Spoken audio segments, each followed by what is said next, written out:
बिस्मिल्लाहिर रहमानिर रहीम। नहजुल बलागा से इक्तिबास, हिस्सा अव्वल, खुतबा नंबर 128। तर्जुमा मुफ्ती जाफर हुसैन।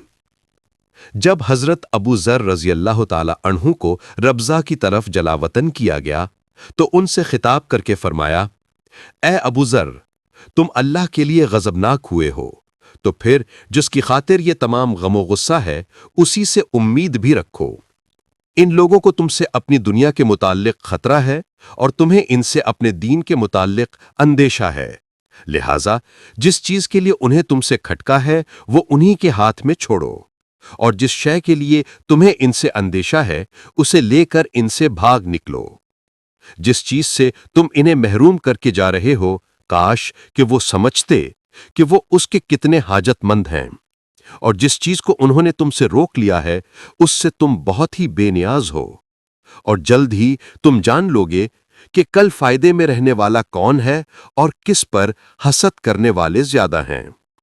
अगर ये आसमान व जमीन किसी बंदे पर बंद पड़े हों और वो अल्लाह से डरे तो वो उसके लिए जमीन व आसमान की राहें खोल देगा।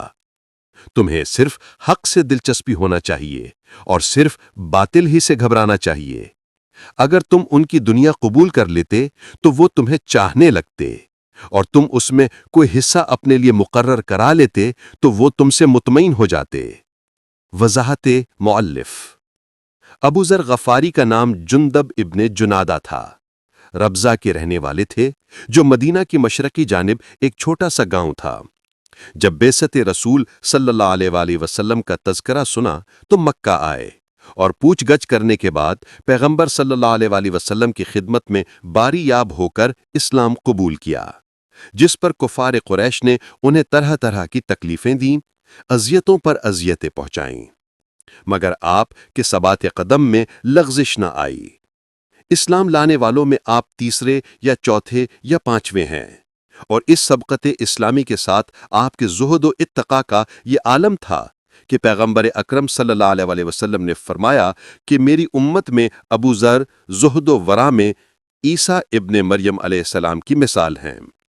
बिहारुल अनवार, जिल्द नंबर 6, सफ़ा नंबर 4। आप हज़रत उमर के दौरे हुकूमत में शाम चले गए और हज़रत उस्मान के ज़माने खिलाफत में भी वहीं मुकीम थे। जिंदगी की शब रोज़ हिदायत व तबलीग के फ़राइज़ सरअंजाम देने और अहले बैत रसूल अलैहिमुस्सलाम की अज़मत से रोशनास करने और जादाए हक़ की तरफ रहनुमाई फरमाने में गुजरते थे। चुनाचे शाम और जबल आमिल में शीयत के जो असरात पाए जाते हैं वो आप ही की तबलीग व मसाई का नतीजा और आप ही के बोए हुए बीज के बरगोबार हैं। अमीर शाम को उनकी ये रविश पसंद न थी। यही वो खुल्लम खुल्ला ले दे करने और हजरत उस्मान की जर अंदूजी व बेराह रवि के तस्करे करने से इंतहाई बेजार थे, मगर कुछ बनाए न बनती थी। आखिर इससे हजरत उस्मान को लिखा कि अगर ये कुछ अरसे और यहां मुकीम रहे तो इन अतराफ के लोगों को तुमसे बरगश्ता कर देंगे, लिहाजा इसका इंसदाद होना चाहिए। जिस पर उन्होंने लिखा कि अबू जर को शुतरे बेपालान पर सवार करके मदीना रवाना कर दिया जाए। चुनाचे इस हुक्म की तामील की गई और उन्हें मदीना रवाना कर दिया गया। जब आप मदीना पहुंचे तो यहां भी हक़ व सदाकत की तबलीग शुरू कर दी। मुसलमानों को पैगंबर का अहद याद दिलाते, खुसरवी व कैसरी शान के मुजाहिरों से रोकते, जिस पर हजरत उस्मान जिज़बिज़ होते, उनकी ज़बान बंदी की तदबीरें करते। चुनाचे एक दिन उन्हें बुलाकर कहा कि मैंने सुना है कि तुम कहते फिरते हो कि पैगंबर इस्लाम सल्लल्लाहु अलैहि वसल्लम ने फरमाया था कि जब बनी उमैया की तादाद 30 तक पहुंच जाएगी तो वो अल्लाह के शहरों को अपनी जागीर और उसके बंदों को अपना गुलाम और उसके दीन को फरेबकारी का जरिया करार दे लेंगे। तारीख याकूबी, जिल्द नंबर 1, सफ़ा नंबर 175। आपने फरमाया कि बेशक मैंने पैगंबर इस्लाम सल्लल्लाहु अलैहि वसल्लम को ये फरमाते सुना था। उस्मान ने कहा कि तुम झूठ कहते हो, और पास बैठने वालों से कहा कि क्या तुम में से किसी ने इस हदीस को सुना है? सब ने नफी में जवाब दिया, जिस पर हजरत अबू जर ने फरमाया कि अमीरुल मोमिनीन अली इब्ने अबी तालिब अलैहिस्सलाम से दरियाफ्त किया जाए। चुनाचे आपको बुलाकर दरियाफ्त किया गया तो आपने फरमाया कि हाँ, ये दुरुस्त है और अबू जर सच कहते हैं। عثمان نے کہا کہ آپ کس بنا پر اس حدیث کی صحت کی گواہی دیتے ہیں؟ حضرت نے فرمایا کہ میں نے پیغمبر اسلام صلی اللہ علیہ وآلہ وسلم کو فرماتے سنا ہے کہ کسی بولنے والے پر آسمان نے سایہ نہیں ڈالا اور زمین نے اسے نہیں اٹھایا جو ابو ذر سے زیادہ راست گو ہو۔ معانی الاخبار صفحہ نمبر 178، طبقات ابن سعد جلد نمبر 4 صفحہ نمبر 228۔ اب حضرت عثمان کیا کہہ سکتے تھے؟ اگر جھٹلاتے تو پیغمبر اسلام کی تکذیب لازم آتی، پیچ و تاب کھا کر رہ گئے اور کوئی تردید نہ کر سکے۔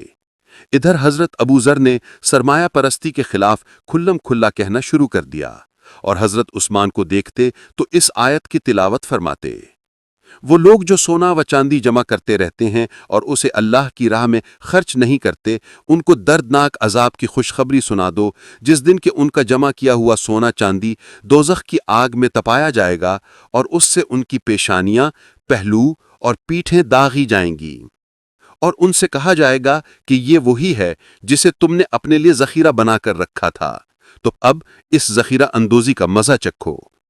حضرت عثمان نے مال و دولت کا لالچ دیا مگر اس طائر آزاد کو سنہری جال میں نہ جکڑ سکے۔ تشدد و سختی سے بھی کام لیا مگر ان کی زبان ترجمان کو بند نہ کر سکے۔ آخر انہیں مدینہ چھوڑ دینے اور ربضہ کی جانب چلے جانے کا حکم دیا اور ترید رسول کے فرزند مروان کو اس پر مامور کیا کہ وہ انہیں مدینہ سے باہر نکال دے، اور اس کے ساتھ یہ قہرمانی فرمان بھی صادر فرمایا کہ کوئی ان سے کلام نہ کرے اور نہ انہیں الوداع کہے۔ مگر امیر المومنین علیہ السلام، امام حسن علیہ السلام، امام حسین علیہ السلام، عقیل، عبداللہ ابن جعفر اور عمار یاسر نے سر فرمان کی کوئی پرواہ نہ کی اور انہیں رخصت کرنے کے لیے ساتھ ہو لیے، اور اسی رخصت کے موقع پر حضرت علی نے ان سے یہ کلمات فرمائے۔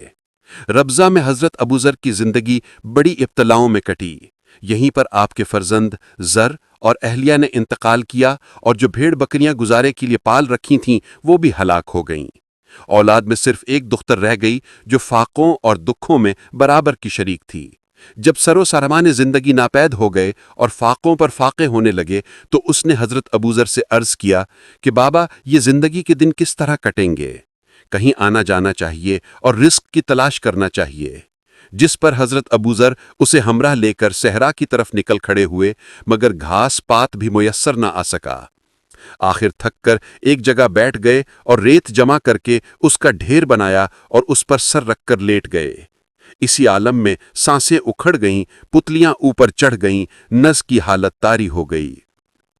جب دختر ابو ذر نے یہ حالت دیکھی تو سراسیمہ اور مسترب ہو کر کہنے لگی کہ بابا، اگر آپ نے اس لق و دق صحرا میں انتقال فرمایا تو میں اکیلی کیسے دفن و کفن کا سامان کروں گی؟